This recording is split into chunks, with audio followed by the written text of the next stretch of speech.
தந்தை, மகன், தூயாவியானவர் நம்மை நிறைவாக ஆசீர்வதிப்பாராக. நண்பர்களே, நல்லா இருக்கீங்களா? மீண்டும் இந்த ஆராதனையில் உங்களை சந்திப்பதில் மகிழ்ச்சி அடைகிறேன். நம்ம முழுமையாக ஒப்பு கொடுப்போம். திங்கக்கிழமை நாள் என்ன நாள் சொல்லுங்க பார்ப்போம். நண்பர்களே, திங்கக்கிழமை என்றால் தூதர்களுடைய நாள். காவல் தூதர்கள் நமக்காக ஜெபிக்கிற நாள். எப்படி செவ்வாய்க்கிழமை அந்தோனியார் ஜெபிக்கிறாரோ, புதன்கிழமை சூசையப்பர் ஜெபிக்கிறாரோ, வேடக்கிழமை குழந்தை இயேசுவினுடைய இரக்கமோ, அதே போல திங்கட்கிழமை தூதர்களுடைய நாள். நிறைய பேருக்கு இது தெரியாது. நம்ம ஒவ்வொருவருக்குமே ஒரு காவல் தூதர்கள் இருக்கிறார்கள். அந்த காவல் மனசுக்கு நமக்காக ஜெபிக்கிறார்கள், நம் பாதுகாப்புக்காக அவர்கள் இருக்கிறார்கள். எனவே கூப்பிடுங்க, நீங்க ஆண்டவரை துதித்து அவரை ஆராதிக்கிற வேலையில் அவருக்கு நன்றின்னு சொல்லுங்க. ஆண்டவரை துதிக்கிறேன், ஆண்டவரை நன்றி அப்பா, என் மக்களோடு சேர்ந்து ஆண்டவரே துதிக்கிறவங்களை ஆசீர்வதிங்க ராஜா. குறிப்பா திங்கட்கிழமை நிறைய வேலையெல்லாம் தொடங்குவோம் பாருங்க, பணியெல்லாம் நிறைய தொடங்குவோம் பாருங்க. ஒப்பு கொடுங்க, என்னெல்லாம் செய்ய போறீங்க இந்த வாரம், உங்க பிளான்ஸ் எல்லாம் என்ன ஆண்டவர்கிட்ட ஒப்பு கொடுத்து கேளுங்க. அப்பா ஆசீர்வதிங்க, இயேசுவே ஆசீர்வதிங்க, ஓ வல்லவரே நல்லவரே எங்களை தொடுங்க, ஆண்டவரே அபிஷேகத்தால் எங்களை நிரப்புங்க ராஜா அப்படின்னு ஒப்பு கொடுத்து கேளுங்க. நண்பர்களே, ஒரு முறை பிரான்சிஸ் சலேசியார் பாவசங்கத்தின தொட்டியில் அமர்ந்திருந்தாராம். சலேசியார் வாழ்க்கையில் நடந்தது. அவர் வாழ்ந்த காலம் 1567 1622 வரை சலேசியார் புனிதர் வாழ்ந்தார். அவர் பாவசங்கி தொட்டியில் அமர்ந்திருக்கிறார். ஒருவர் பாவசங்கத்தினை மேற்கொள்கிறார், கன்ஃபெஷனுக்காக வரார். அவர் கன்ஃபெஷன் பாவத்தில் அறிக்கையிடுகிறார். ஆனால் அவர் மனதில் எந்த சலனமும் இல்லாம, கஷ்டமே இல்லாம, குற்ற உணர்வே இல்லாம கேஷுவலா சொல்றார். பல நேரங்களில் நம்ம கோயிலுக்கு போகிறதும் இந்த பாவ மன்னிப்பு வழிபாட்டு போகிறதும் அப்படிதான். ஏதோ ஒரு உணர்வே இல்லாமல், தப்பு செஞ்சிட்டோமே, நம்ம கடவுளுக்கு எதிராக இருக்கிறோமே, நம்ம பாவம் பண்றதால கடவுளுக்கு எதிராக போய் நிற்கிறோமே, அவர் மன வருத்தப்படி வாழ்கிறோமே என்ற உணர்வே இல்லாத போல அவர் சொல்லி கொண்டிருக்கிறார்.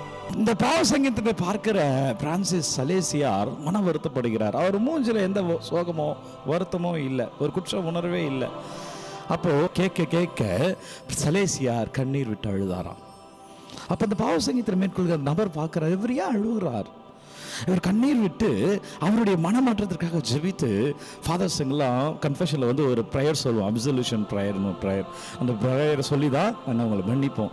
அந்த ப்ரேயரை சொல்லும்போது கண்ணீரோடு அவர் சொல்லி ஜெபிக்கிறதை பார்த்த அந்த மனிதர் மனம் வருந்தி, இவர் நமக்காக தான் அழுகிறார், நம்ம ரொம்ப கேஷுவலாக இருந்துட்டோம், மனம் வருந்தி உண்மையான பாவசங்கீதம் செய்ததாக வரலாறு சொல்லுகிறது. புரித பிரான்சிஸ் சலேசியாருடைய வரலாறு சொல்லுகிறது. அவர்களே, ஆண்டவர்கிட்ட ஒப்பு கொடுப்போம். பாவம் செய்கிற பொழுது நம் கடவுளுக்கு எதிராக இருக்கிறோம். யோசிச்சு பாருங்க, சில மனிதருக்கு எதிராக இருந்தாலே நமக்கு கொஞ்சம் யோசிப்போம், அவன் என்ன பண்ணுவானோ, அவன் பின்னாடி போய் என்ன சூழ்ச்சி செய்வானோ.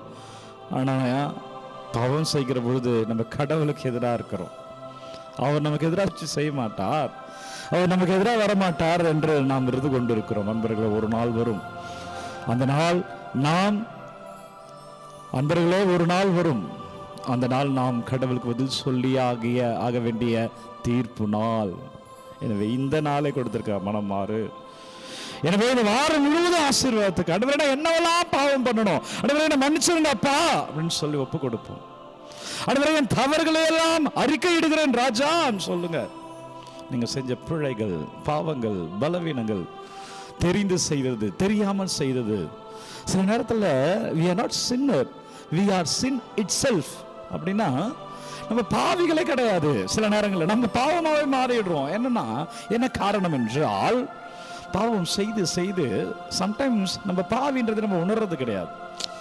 அது டெய்லி சாப்பிட்ற மாதிரி ஒரு செயலாக மாறி விடுகிறது பாவம். உன் பாவம் உன்னை அழிக்கும், உன்னை சூழ்ந்திருப்பவர்களை அழிக்கும், உன் கடவுளுக்கு எதிராக அதை உன்னை கொண்டு போய் நிற்க வைக்கும். நான் ஆண்டவருக்கு எதிராக போய் நின்று என்ன பண்ண போறேன்? யார் எனக்காக வருவா? யார் என்னை ஆசீர்வதிப்பா? எனக்கு ஒப்பு கொடுங்க. ஆண்டவரே தவறுகளை எல்லாம் அறிக்கை எடுக்கிறேன். ஒப்பு கொடுப்போமா, செவிப்போமா, ஆசீர்வாதத்தை தேடுவோமா, ஆராதிப்போம். நன்றி அப்பா, வல்லவரே நன்றி, நல்லவரே நன்றி. ஆண்டவரே துதிக்கிறேன் அப்பா, உமக்கு நன்றி செலுத்துகிறேன். ஆண்டவரே வல்லமையில ஒவ்வொரு பிள்ளைகளும் தொடப்படுவார்களாக, ஆண்டவரே ஆசீர்வாதத்தை அபிஷேகத்தை பெற்றுக் கொள்வார்களாக. இதோ ஆண்டவர், அன்பர்களே அறிக்கையிடுங்க, உங்க தவறுகளை அறிக்கையிடுங்க, உங்க பாவங்களை அறிக்கையிடுங்க. உங்க தவறுகளை அறிக்கையிடுங்க, உங்க பிழைகளை அறிக்கையிடுங்க. இது அப்பா வந்திருக்கிறார், இது ஆண்டவர் வந்திருக்கிறார், இது இயேசு வந்திருக்கிறார். நண்பர்களே, நம்மை தொட, நம்மை ஆசீர்வதிக்க, அவர் கிருபையில நாம் நிறைவாய் வாழ முழுமையாய் ஒப்பு கொடுப்போம். வல்லமையான இறை கிருபையில இந்த வாரம் முழுவதும் இயேசு கிறிஸ்துவின் பெயரால் சொல்லுகிறேன், அபிஷேகமாக இருப்பீங்க, நல்லது நடக்கும். ஆண்டவர் உங்களை நிறைவாய் ஆசீர்வதிக்கிறார், வாழ்வீர்கள். எனவே இந்த இறைவனுடைய இறுதி ஆசீர்வாதத்தை பெற தலை வணங்கி செபிப்போம். எல்லாம் வல்ல இறைவன் நம்மை தந்தை, மகன், தூய ஆவியார் நம்மை நிறைவாக ஆசீர்வதிப்பாராக. இந்த நாளும் இனிய நாளே. அன்பர்களே, திங்கட்கிழமை காவல் தூதர்கள் வராங்க. தைரியமாக உங்கள் வேலையெல்லாம் தொடங்குங்க. ஆண்டவர் உங்களோடு இருக்கிறார். நம்மை மன்னித்த கடவுள் நம்மோடு இருக்கிறார். அவர் நம்மை ஆசீர்வதிக்கிறார். தைரியமாக உங்கள் வேலைகளை தொடங்குங்க. இந்த காணொலி யாருக்கு தேவையோ அவர்களோடு பகிர்ந்து கொள்ளுங்க. உங்கள் விண்ணப்பங்கள்லாம் கமெண்ட்டில் அனுப்புங்க. உங்களுக்காக நான் செபிக்கிறேன். பத்திரமா இருங்க. Take care.